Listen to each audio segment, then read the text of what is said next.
Okay, so in our next piece on our ball ornament is going to add the chain to our ornament. This is a file that is linked up in the tutorial. I've already linked this up again for you guys in our agenda under gold chain. So I'm going to go ahead and right click on this link and select open link and new tab. And in that tab menu there, you'll see our chain. I'm going to right click on that and save image as. And I'm going to put it in that folder that I created on my desktop that is called ornament. And actually I've already got this in there. I'm just going to go ahead and save anyway and save over it just so you can see my process. And then I'm going to tab back over to Photoshop and open that chain. Before I do that though, I'm going to do one quick adjustment. As I was playing around with this topper here and my curves on this curves layer to make that gold, I did miss one little piece on that, so I'm going to just double click on this thumbnail right here in that curves layer. You'll notice that I named it curves metal texture, so I'm just going to double click on that to open the curves. And oh, looks like I already did it. So you can see before I had this pulled over way over to the right here, and it made it pretty dark. So by pulling this slide over and giving it more of a Z curve in that menu, you can see that it lightened it up quite a bit and gives it more of that gold color. So just in case that you missed that part like I did, you might go back and make that adjustment. So next I need to go File, Open, and I'm looking for that straight gold chain, and I'm going to click Open there.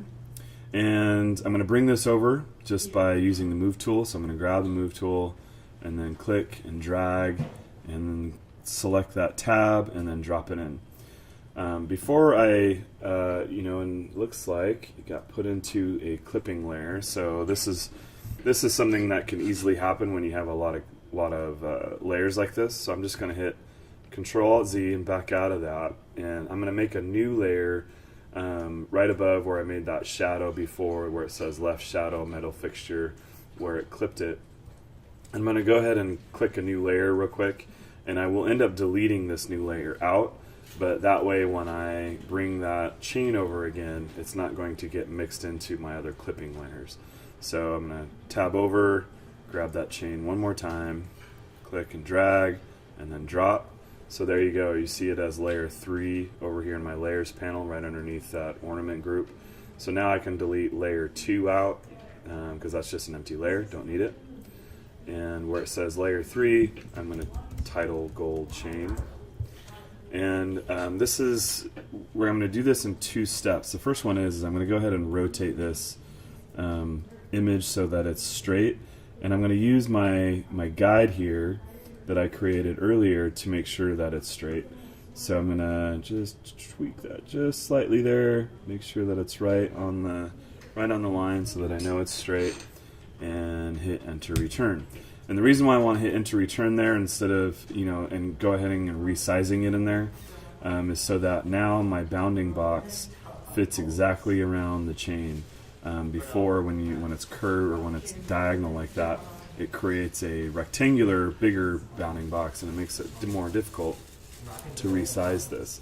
So the first process I want to do is just resize it all the way down and bring it up. I'm going to go ahead and bring it up just a little bit above the top of our gradient in the background.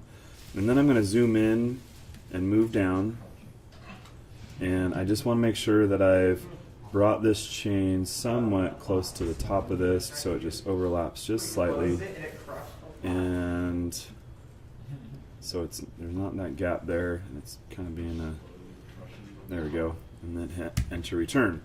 And then I'm going to go ahead and zoom out, and one of the things that I want to point out is that chain looks really thick compared to the ball, and so it feels like it's out of proportion. And then I also want to make sure that I use my arrow key to move it right in the center of that line.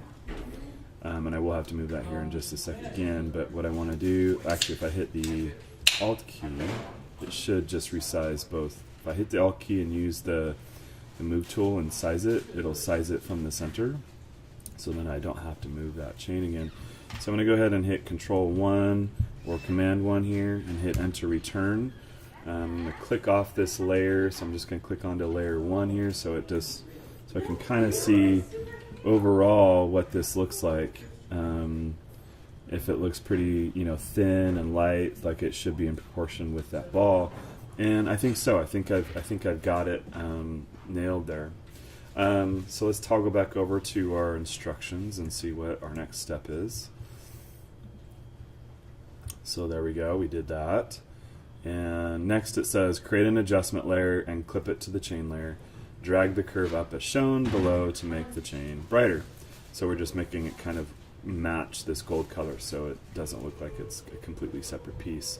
So I'm going to tab over and locate the gold chain layer and select it. Then I'm going to create a new layer. Actually, not to create a new layer. I'm going to go up to a layer and create a new adjustment layer and then select curves. There we go. This is going to be the chain glow. That's what I'm going to call it. Click OK. And I'm going to just go check those settings real quick because I didn't memorize them. So it has this. We're going to bring it over just a little bit here. We're going to bring this curve up around here. We've got a point there, and we've got a point right about there where that bar goes up right about in there. So tech over there, and we're going to, first I'm going to bring this over just a little bit. Oops, forgot to clip it. Select my chain glow layer, right click, and then create clipping mask. There we go. Now I can bring that over. That clipping mask feature, man, it's been a huge help in this tutorial. Next I'm going to bring this out, and then I have another point here, and you can kind of see how that looks nice and bright there. I'm going to double check my settings here again just to make sure that I'm kind of in the ballpark there. Looks like it's kind of in 1.5, kind of that 1.5 quadrant. We don't have the same quadrants here, so I'm going to dial this back just a tad bit, bring this over just a tad this way, and bring this up this way, maybe a little bit more. Let's see here. Got to play around with this a little bit. Oh, looks like we've got this too far over this way, so I need to bring that over that way. That's where I need to be. And that point is a little bit more directly over that piece. And then go this way here. And bring this over this way, just like that. There we go. I think that looks about right. Let me bring it back just a little bit, dial it back. There we go. Let's do with that. Let's see what that works like. Close that, minimize that pane, and let's tab over to our instructions one more time. And scrolling down here, now it's going to ask us, we're going to create this illusion of a specular highlight, and that's this piece right in here. So when we zoom out, it actually looks as if there's like a light source somewhere and it's reflecting off the ball, so it gives it more of a realistic look.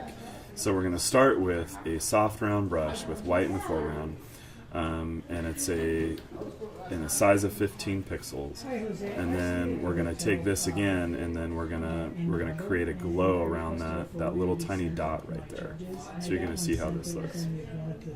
I'm going to zoom in and move down and zoom in just a little bit more. So I'm going to put this right about in here. Okay, so I'm going to add a new layer, my layers panel. I'm going to grab my brush, and in my brush up here I'm going to select the soft brush, and right now I'm going to change that size to 15 pixels and hit enter return. And that's it. It's going to be a full opacity piece. It's going to look funny at first because you're going to be like, why am I just putting a random dot right here? And I think you'll see why. So just one click, boom, just like that. So that's what you should see there. And then from there, we're going to change the settings. We're going to make this slightly bigger. It's going to jump up to 50 pixels. And then I believe we jump this down to 20% in opacity, and I'm going to verify that. Yep, 20% opacity. And so then what we do around this is we just do a couple of clicks, and we're just going to do 1, 2, just like that. And I'm going to take this one step further to give it more of a glow. In fact, I played with this in my test piece. I'm going to go ahead and expand this to 75 pixels and do just a one click there. And then I'm going to expand this to 100 pixels and do a second click, trying to get it right in the center there. And so then when you zoom out, boom, you have this really interesting glow that looks like a light source from somewhere. If you'd like to add a little bit more of a soft surround on it like that, I think that's a good idea. You just play around with that and you decide what looks good there. I think I'm going to leave it just like that. So next I'm going to tab back over to our instructions here, and next we have this little sparkle piece right on the edge of our metal, and it's going to kind of give it that,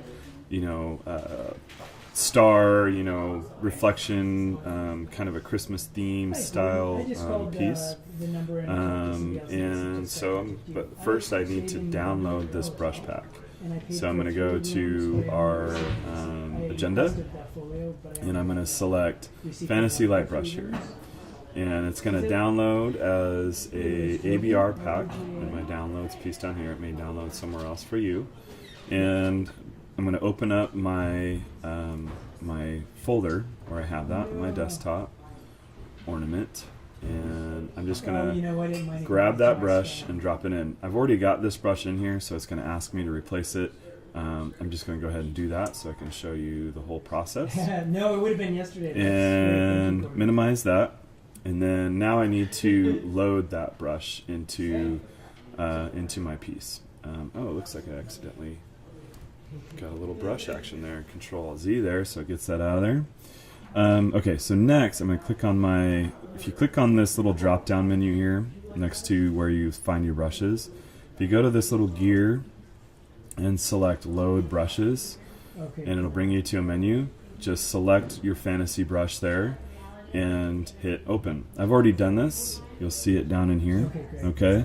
In fact, what I'll do is let me reset my brushes, and then I'll load it for you guys so you can see how this looks. So I'm going to go back over here, hit load brushes, and then I'm going to select that Fantasy Light brush. Okay. Now in the tutorial it says select burst 5. I could not find burst 5 for the life of me. So I think the one that I ended up using was this one right here where it says 392. So you can kind of see how that looks. Before I test this out, I want to change my opacity here to 100%. I think you can do this in two different ways. I'm going to create a new layer first of all before I do anything, and go back to that layer 2 there that I didn't name. I'm going to rename that just so it's easier for you guys. It's called specular, I don't know, effect. That's what we call it. And then this one's going to be the star, I don't know, what should we call it? Starshine effect. We'll go with something like that. Okay, so that way we can find it later. You can try this in a couple different ways. The instructions tell you to drop the opacity to 30%. So what we could do is we could actually do this as 100% in this, and just do that as right there, and then drop our opacity in our layer down to 30% and try that. We could go that route, or we could instead change our opacity down here and see how that looks. Okay, so I'm going to put this right here, and so you can kind of see either way it's going to do the same thing. It just all depends on the kind of control you want to have later. If I do it this way right now, it's going to put it in there at 19%, and it's going to leave it that way. I could always come back here and adjust this down even further if I'd like, but I can't adjust this down or up once I've already put it in there. So if you want to play with this later on, that might be the way to go, is to put this in here as 100%, or if you're feeling a little happy medium, drop it down to something like that. And then, in our opacity in our layers panel, drop this down to where it looks good. I'm going to go ahead and make this a little more subtle for me. just because to me that's what I think that's what this should look like. And I'm going to just toggle this over just a little bit so it feels like the center point of this is more on the metal piece right there, just kind of on the edge, but not quite off the edge there. Okay, I'm going to go ahead and save this real quick, and then let's toggle over to see where we're at in our instructions. Oh, looks like I got it minimized down here, so pop over here. So now we're on step 32, and it says select all the layers and groups except the background layer, plus Control G to create a new group. Name this group ball. And so then in step 33, it'll give us the opportunity to change the colors and then add some more of these. I'm not going to do that in this tutorial, but what I will do is go back and look at my layers real quick and see what I've got going on.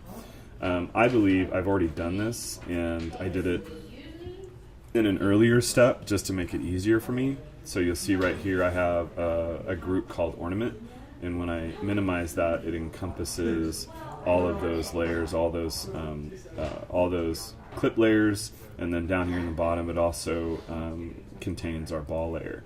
So I've already done that step. If you haven't done that yet, the way you need to do it is to highlight from the very top where that last step we just did, and then all the way down to the bottom, and include that ball group that we had from the original, or if you've named it ball backup, bring it all the way down and then hit Control G, and that'll group all those together, and it won't mess up any of your clipping layers that you've selected, any of your clipping masks. Okay, so that's where we should end up right about now. In the next tutorial, what we'll end up doing is we'll end up making 2 more balls, but we're not going to go from step 1 all the way to step 32 here. We're just going to use a simple copy and paste method, and then to change the color of those balls, we're going to use a hue saturation adjustment. And then I think it rounds out with some cool blur effects, and that should about finish our tutorial.